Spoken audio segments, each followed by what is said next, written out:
Hey everybody, welcome back to the SuperBake podcast. I'm your host, Baker. Let's talk about stuff.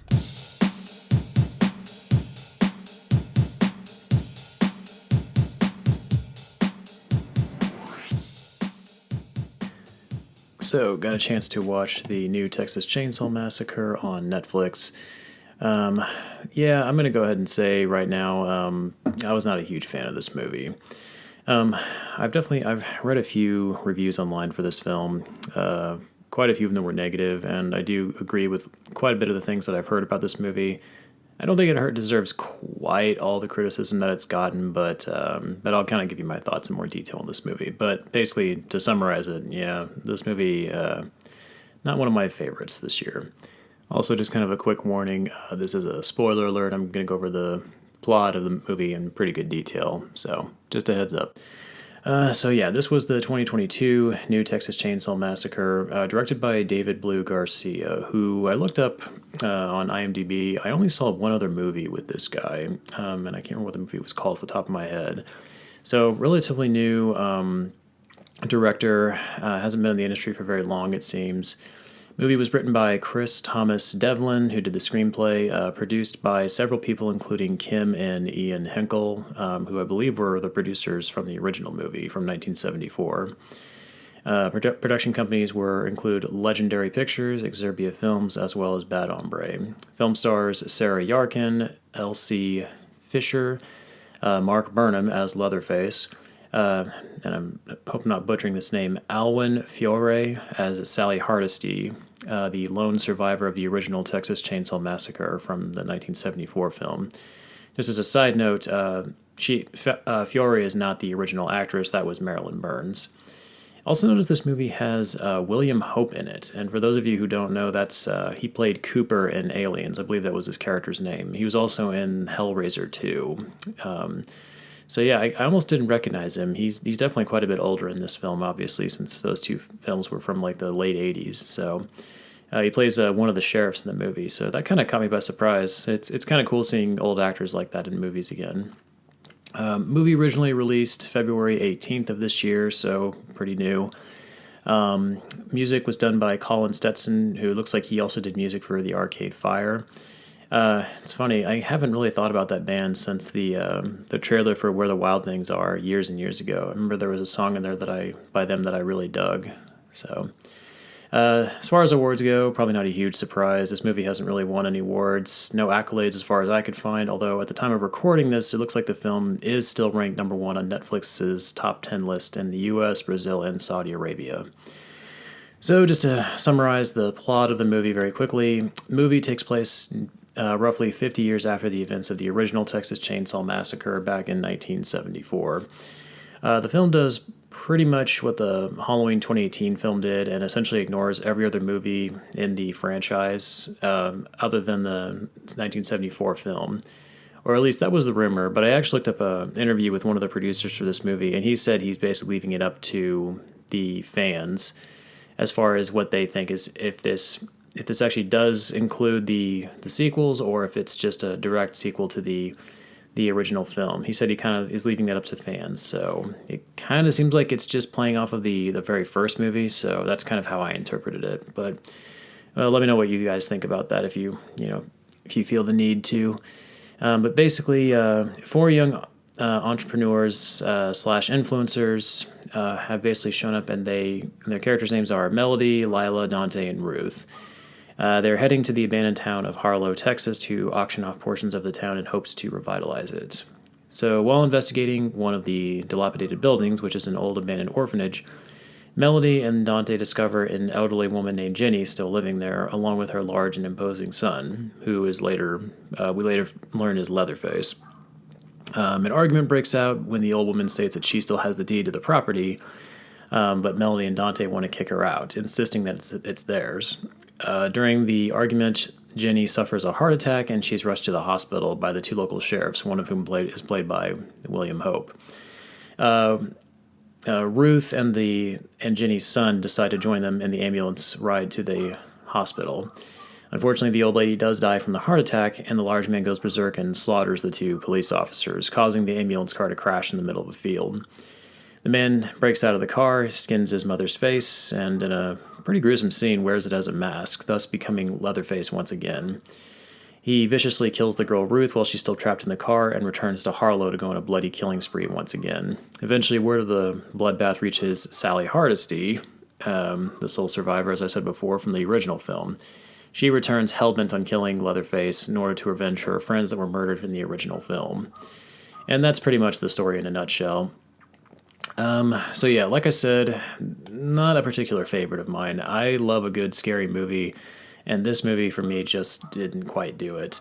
I'll go into more detail as far as like some of the things I liked and some of the things I didn't like about it. But this is probably going to be a relatively short and succinct review of the movie. There's not a whole lot to say about it. This didn't really impress me too much. But as far as some of the things that I did like about it, one performance in the movie that I thought was relatively good is the character of Melody, played by Sarah Yarkin. Even though I didn't like Melody's character, really, except for the main character, Lila, all the characters in the movie are pretty unlikable. They're all kind of douchebags for the most part. But anyways, Sarah Yarkin as Melody was definitely a standout performance for me. She has this heartfelt scene near the end of the film where she actually apologizes to Leatherface for what happened to his mother. I liked that scene, and I did feel like a lot of scary movies don't really have moments like that. You know, heartfelt moments between the monster and one of the victims. So yeah, I liked that. That was kind of a standout for me. And then, of course, the character of Leatherface in this is pretty genuinely threatening. Freaking dogs outside going nuts again. Every time I'm doing the podcast, freaking dogs.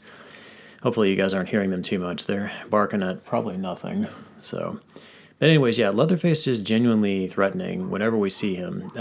Mark Burnham's physical stature definitely gives him an imposing presence in this film. He has this brutality in his kills that's really effective. Some of the injuries he inflicts on people are pretty hard to watch in some scenes.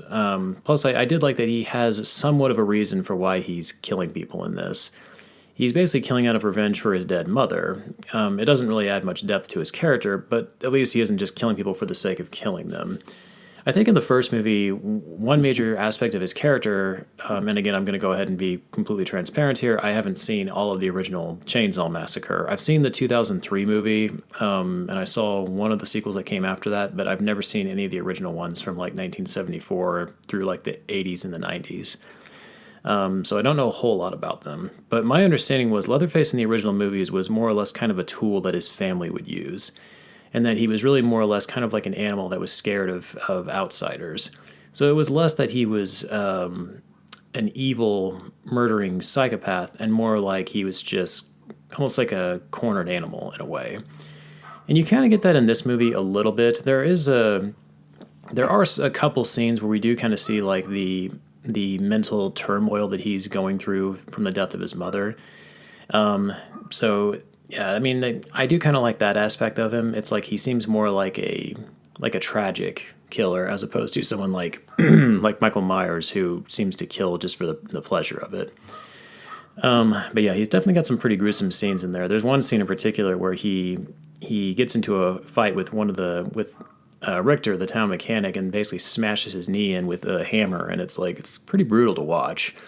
So yeah, as far as negatives go for the movie, some of the character arcs in this movie feel very hollow to me. Like I said, the main characters, Melody, Lila, Dante, and Ruth, you don't really care about them that much. Melody and Lila are arguably the two main characters. They're the sisters of the story. Like, Melody brings Lila along with her when she's going to try to help, revitalize this town. And it's revealed with Lila's character that, excuse me, she was the sole survivor, or at least a survivor of a tragic school shooting, which does play into her character arc a little bit in the movie. We do see some scenes where she has these dramatic flashbacks as to what happened.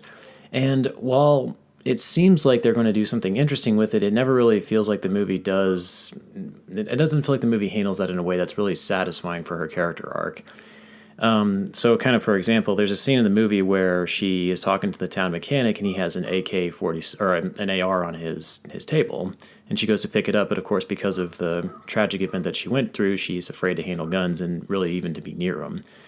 So, of course, we as the audience kind of assume, okay, there's probably going to be a scene later in the movie where she's going to get over her fear of guns and use it to take down Leatherface, which she does. But the way it's done is it happens so quickly. It's like in the final 10 to 15 minutes of the film, and it just feels it feels less like character development and more like a contrived way to try to make her characters seem more complex.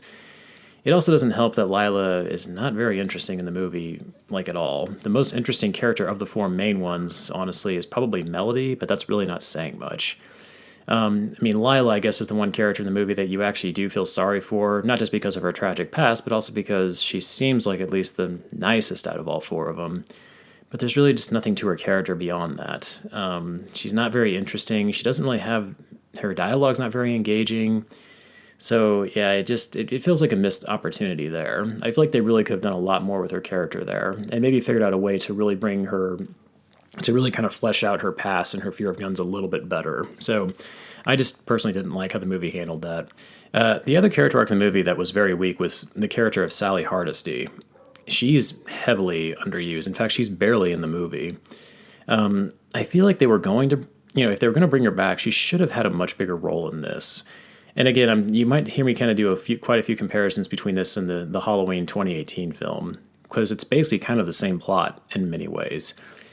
Sally comes back and she wants to avenge her friends from the first movie. Well, the thing is, she's only in maybe like 10% of this film. And when she does show up, she's taken out by Leatherface pretty quickly. They have a very short confrontation and he basically takes her out almost immediately. And I just kind of feel like this story was already done in Halloween 2018, and they did it better. In my opinion, check that movie out if you want a superior version of a revenge story like this. And again, her character, much like Lila, is not very interesting. There's not much to her. We don't really learn a whole lot of what she's been doing all this time, other than the fact that she's become a Texas Ranger, and she's pretty much like obsessed with finding Leatherface. So yeah, like I don't know. That's the other problem that I have with this movie is it kind of feels like they bounce back and forth between who the main character is supposed to be. Are we supposed to be rooting for Lila? Are we supposed to be rooting for Melody? Or is Sally going to be the main character that we're supposed to be rooting for? It almost kind of feels like the movie can't really seem to make up its mind as far as like who we as the audience are supposed to gravitate towards in the story. So yeah, I think that's just I would just kind of chalk it up to sloppy writing on their part. Another major issue that I have with this movie, and I kind of feel like this is pretty obvious at this point. There's going to be major spoilers, obviously. I'm just going to go ahead and say the ending because I just don't feel like this movie is. This isn't a big enough movie that I think spoiling the ending is really that big a deal. But basically, the way it ends, the ending is just completely laughable to me. So basically, the way it ends is there's a big confrontation between Melody and Lila and Leatherface at the end of the movie. They have this big fight, and of course, it looks like they kill him, even though it's very obvious that he's not dead, like in your typical horror movie fashion. And they get into their car to drive off, and they have like one of these cars that's like, it has like this autopilot mode, so they don't actually have to drive. So it's going like super slow out of the town. And then Leatherface runs up and grabs Melody and drags her out of the car, and he, like in 2 seconds, takes his chainsaw and cuts her head off, like right in front of Lila, who just screams in horror as it's happening. The way it happens, the thing is, like, I knew it was going to happen. I knew he was going to run up and get them and try to get one last scare in the film. But the way it happens is, like, it's so fast. It's almost funny. And just the way Lila is, like, hanging out of, like, the sunroof, watching in horror, screaming, even though she could easily stop the car or just jump out since the car is going, like, 5 miles per hour. I mean, I guess it saves the movie from having another one of those bullshit open endings where it's like, oh, is he dead or isn't he dead, even though we all know he isn't dead. But man, this just felt like such a lazy ending, and it's just it just kind of made me laugh. Like I almost kind of felt like a sick person laughing at it. But yeah, like it was kind of a funny ending, honestly. So yeah, and then there's several moments in this movie that to me are just so like just not they're not well written at all. Like when so basically there's a part in the movie where like this bus full of other people that Melody and the others invite come down to check out the town, and literally none of them have any personality to them whatsoever, which isn't really a big deal, but like it's clearly obvious that these people are just supposed to be essentially just fodder for Leatherface to just chop his way through. There's a scene in the movie, I don't know if this was a mistake on their part, or if this really was legitimate, but there's a scene where it's like right after Leatherface kills somebody, and Melody and Lila go onto the bus. Or I can't remember if it's one of them or both of them, but basically they go onto the bus. Melody is there, and like they don't tell anybody what's going on. They don't tell anybody that they just witnessed Leatherface kill somebody. And like it's just like, why wouldn't you tell them that so they can get out of there faster? And then they have like this conversation with the bus driver, and then this other chick whose name I can't remember because she's not important. She gets killed super fast. And like, this is the part that I was talking about where I don't know if this was like a mistake on the movie's part, but they're talking to the bus driver and he literally doesn't say anything the entire time, even though they're talking to him. And there's this funny scene where he stops the bus because Leatherface slashes the tires, and the bus driver stops the bus to go check it out. And the girl literally asks him point blank, "What are you doing?" And he doesn't say anything. There's at least 2 or 3 moments where somebody asks him a question and he doesn't say anything. And I kept thinking, like, he just has like this awkward moment look on his face. And I kept thinking, like, is this deliberate, or did that guy really like mess up his lines? I'd like to think surely not if they're filming it, because I know that obviously costs money, but like, that's just, I don't know. Just something that I noticed about it. Also, too, it's like Leatherface in this movie, this is 50 years after the first one, and he was already like 20-something in that movie, so now he's supposed to be this 70-year-old guy who's still running around chasing people and still wielding a chainsaw like he does and throwing people around. Like, when he kills Sally Hardesty's character, he throws her like across the street. It's like, dude, even a regular guy like my age couldn't do that unless you were just like some ridiculous Olympic level strength athlete or something. It's like, good Lord, what is this dude? Also, there was another scene with Sally Hardesty's character where when she first has her encounter with Leatherface in this movie, and she catches him like alone in this room, and she notices that it doesn't seem like he remembers who she is, and so she like hesitates for a split second and doesn't shoot him. And I just remember thinking, like, what the fuck are you doing? Shoot him. And like, she literally even like asks him, like, you don't remember me, do you? It's like, who gives a shit? What does it matter if he remembers you? The guy killed your friends. Take him out. And she like doesn't shoot him and actually lets him walk out of the room. And just like, the one chance you had to take this dude out and you just blew it. Like, I didn't understand that scene at all. I don't know if there was something going on there that maybe I just missed, but again, I don't know. It just felt like this dumb, contrived way to just allow him to live and keep the movie going. I don't know, like, kind of almost seemed like maybe the writers kind of wrote themselves into a corner there and they didn't know what to do with that scene because it doesn't go anywhere. They could have done something interesting with it where, like, oh, maybe he's mistaking her for his mother, or maybe he thinks she's somebody else that he cares about, or I don't know. Like, they could have done something there, but it doesn't lead to anything interesting. So again, yet another wasted opportunity in the movie. So yeah, I don't know. And then of course there is the post-credit scene, which I love they put a post-credit scene in there, like it's supposed to be building up to something bigger. Basically, Leatherface goes back to the house from the original movie, as if kind of setting it up for another film. Like, oh, it looks like they might go back to the house, which, like, wouldn't the cops go there first thing, you know? Like, they see a bunch of people got killed by a chainsaw, and he let Lila go, so I assume that, Lila is still in the car driving off in the end of the movie, so I assume she's going to report it. I don't know. Another problem that I had with the movie, too, is, like, and this is something that this movie does that I think a lot of movies do, I'm just going to say dumb movies do, because they don't respect the intelligence of their audience. When Sally Hardesty's character gets killed, she tries to give her gun to Lila. In, again, what is probably the film's only real moment of character arc, where Lila has to get over her fear of guns and pick up the shotgun to take down Leatherface. But there's this scene where she wants to run away, so she hesitates at first, but then Sally tells her, don't run. If you run, he'll haunt you forever. And it's like, I hate movies that tell you point blank what the message is. It's like they don't trust the intelligence of the audience enough to know, like, what they're trying to get across. And yeah, I don't know. It's like, we get it. We understand what's going on here. And then, I don't know, it seems like the movie definitely takes a jab at, like, cancel culture too, although it's pretty obvious and not clever at all. There's a scene in probably one of the more entertaining but also incredibly stupid scenes of the movie where Leatherface gets on the bus full of people and they're having this party, and then as soon as they see him, they all take their phones out, and one of them actually says like, "Dude, we're gonna get you canceled, bro." And then Leatherface immediately like just cuts the dude up and starts just slaughtering everybody.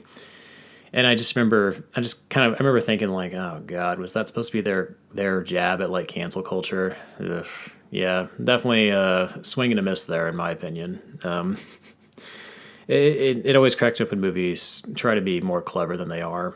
So yeah, like that's just some of my gripes with this film. As far as like would I recommend this movie, honestly, I would say no. Overall, my overall impressions for this film is this movie it really has no reason to exist. It doesn't bring anything new or original or even interesting to the franchise, or even attempt to reinvent the Leatherface character. As far as being a continuation of the original movie, if in fact that is what it's supposed to be, honestly, Sally Hardesty feels like the only thing really connecting this to the original film. I mean, that and the title, obviously, but beyond that, I mean, I just don't really feel like there's much connection between this and the original movie. So, I mean, I don't really feel like there's much here that really connects the two films. So, I mean, honestly, I just didn't find that part engaging either. The scares are pretty lackluster, and to be perfectly honest, I honestly felt the gore was not that bad in this movie. I mean, there's a couple pretty gory kills in the movie, but I've been hearing a few people call it like, incredibly gory, but I don't see that in my opinion. Now, granted, the original isn't gory by today's standards either, so maybe that's what they were going for in this. I'm not really sure, but. And another issue is like it's predictable almost to a fault. Like I felt like I saw every kill coming a mile away. Like I don't know, like a lot of the kills in the movie are just like they're the stereotypical kills that you expect to see in every slasher film. I mean, there were no surprises. Like everything that happened, I just felt like I knew it was coming. And while I don't think this movie deserves all of the negative criticisms it's been receiving, it's just not interesting enough to warrant being made. This definitely is not a movie that will leave a lasting impact on you, at least in my opinion. It didn't for me. So if you're looking for something that'll really scare you or just get under your skin, unfortunately, this just isn't it. I would say if you're bored and have nothing else to watch, skip this one and just watch Halloween 2018. Like I said before, I think that movie did a much better job with this type of revenge story. And if you're looking for a better movie on Netflix, honestly, May the Devil Take You is on there, and I think that movie is way better than this. I watched that last week, which I might do a review of that too. But that was a really good scary movie. Definitely way creepier, way better written, or way better writing and acting, and just all around just a better film than this one. Granted, it's more of a supernatural movie, not a slasher movie like this one is, but I would say check that out and just skip this movie. I think this movie's biggest problem is that it's not like it's like bad to the point where it would actually be entertaining, but it's also not good. It's just somewhere right in the middle. It's just boring. There's nothing to it. So that's kind of my thoughts for this film. So yeah, I was kind of excited to see it. Not that I'm a diehard Texas Chainsaw Massacre fan or anything like that, but I was, it looked interesting from the trailers I had seen for this movie, but I regret to inform you, at least for me, this movie it didn't do anything for me. So, all right, guys, like I said, this is going to be a shorter episode this time. So hopefully you like what you heard about this movie. Like I said, if you were looking forward to this, hopefully I didn't ruin your day. So, but hey, if you guys find something in there that maybe I didn't notice or something that maybe might be worth mentioning, definitely let me know. I'm always curious to know your thoughts on these films. So once again, I'm on Anchor, Spotify, and YouTube. All right, guys, I will catch you all later.